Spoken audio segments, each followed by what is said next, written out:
عزیزان بیننده و شنونده سلام علیکم و رحمت الله و برکاته. ان شاء الله در کجایی که هستین جانشون جور باشه، وقتشون خوش باشه و صحتمند و سلامت باشین. امیدوارم که اوضاع زندگی برای وفق مراد باشه.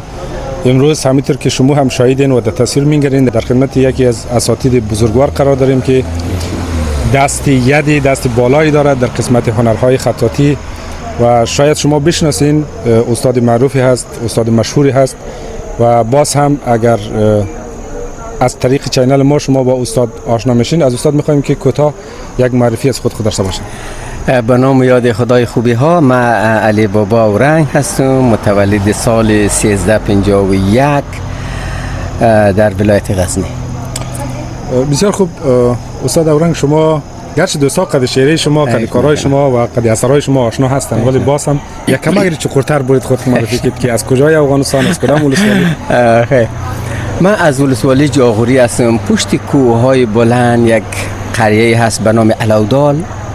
از علودال جاغوری هستم و همونجا متولد شدم. تا سن 16 سالگی 15-16 سالگی را همونجا زندگی کردم و بعد از او به نسبت مشکلات و مهاجرت هایی که برای مردم افغانستان پیش آمد، من هم خب مهاجر شدم، رفتم به بیرون از افغانستان و تا حالا دیگه مهاجر هستیم و همینطور شهر به شهر، کشور به کشور زندگی تا حالا ادامه پیدا بده، ببینیم چطور میشه بعد. تشکر استاد. ان شاء الله که سالها و صدها سال عمر داشته باشید و دوستا و بیننده و شنونده ما از اثر و از اثرات مؤثر شما بهره مند شوند.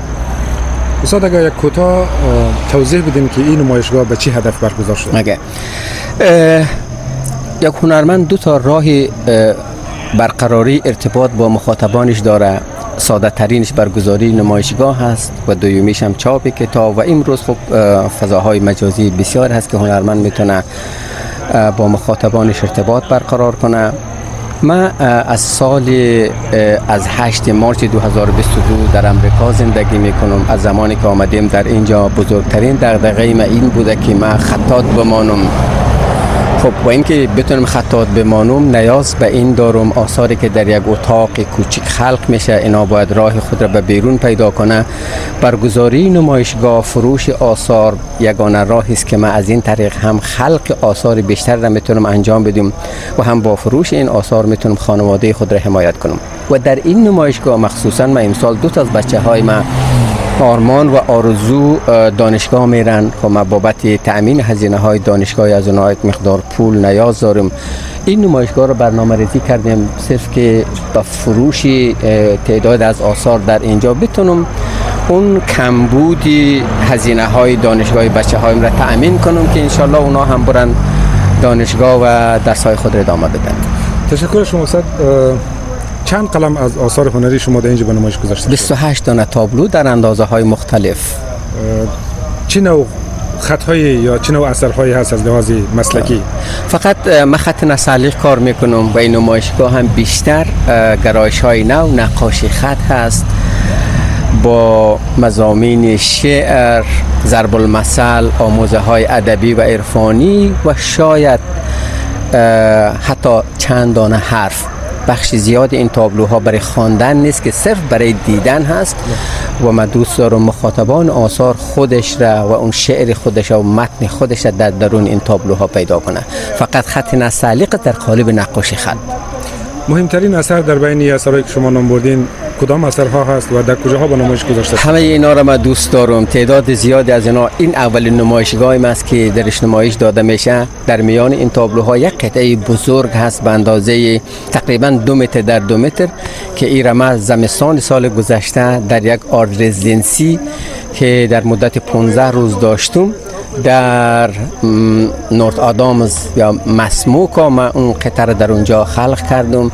بزرگترین قطعه در این نمایشگاه هست و یک از خوبترین تابلوهای من هست. در مورد مکان برگزاری نمایشگاه پرسان نکردیم که اگر توضیح دید در کدام استیت برگزار شده همین نمایشگاهی که امروز برگزار شده؟ من در کنادیکت زندگی میکنم. این جایی که حال هستیم واشنگتن تاون هست یا لیچفیلد کانتی و نمایشگاه هم در یک مرکزی هست به نام سانشاین سنتر مربوط AWW یا واشنگتن آرت اسوسییشن میشه.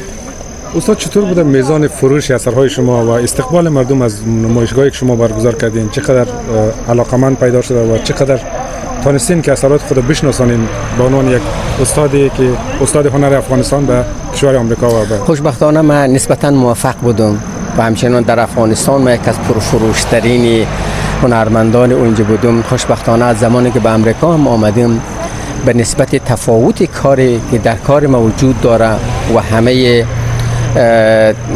مخاطبان آثار ما اینجا هم دنبال کارهای نو و متفاوت است و علاقمندان زیادی داره و من واقعا راضی هستم از فروش کار ما و از اینکه مردم علاقمندی نشان میدن به اینکه قطعی از کار ما را داشته باشن.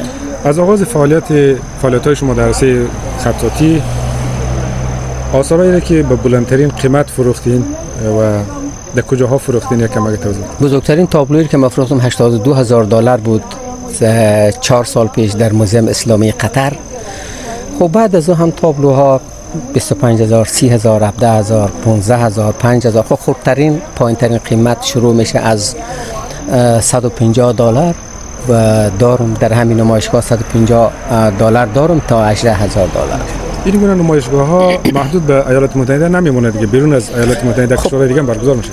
من تا حالا در داخل آمریکا نمایشگاه ها رو داشتم، اما دوست دارم خب اگر شرایط برای ما آماده شود قطعا دوست دارم نمایشگاه در جاهای دیگه هم داشته باشم. شما برگزاری این نمایشگاه را در ترویج فرهنگ افغانی یا فرهنگ افغانستانی چقدر موثر می‌دونید در کشورهای خارجی؟ خب بسیار نقش اساسی داره. به نظر من این جنبه خوبی از مهاجرت است که به دنیای دیگه به کسانی که ما همراهشان شهروند شدیم این بهترین وجه و بهترین شکل اون فرهنگ ما، آداب و رسوم و عنعنات ما هست که میتونه از این جهت تبارز پیدا کنه و مردم با فرهنگ ما آشنا شوند. استاد، استقبال مردم خود ما و شما، مردم هزاره، مردم افغانستان، اقوام مختلف از اثرایی که شما زحمت کشیدین و در این عرصه فعالیت کردین چقدر استقبال کرده و شما چقدر راضی هستید از مردم خودتون ما و شما که ارج میگذارن به هنر خطاطی؟ هنر برخواسته از نیازهای متعالی آدم هاست. دقیقاً آدم ها بعد از اینکه نیازمندی های اولیه زندگیش تأمین شد سراغ زیبایی میره، سراغ کارهای هنری میره. ما متاسفانه بیشتر درگیر تأمین نیازمندی های اولیه زندگی هستیم و کمتر علاقمندی به خرج میدیم تا به کار هنری، به داشتن قطعه اثر هنری. خب متاسفانه این شرایط کمتر داریم.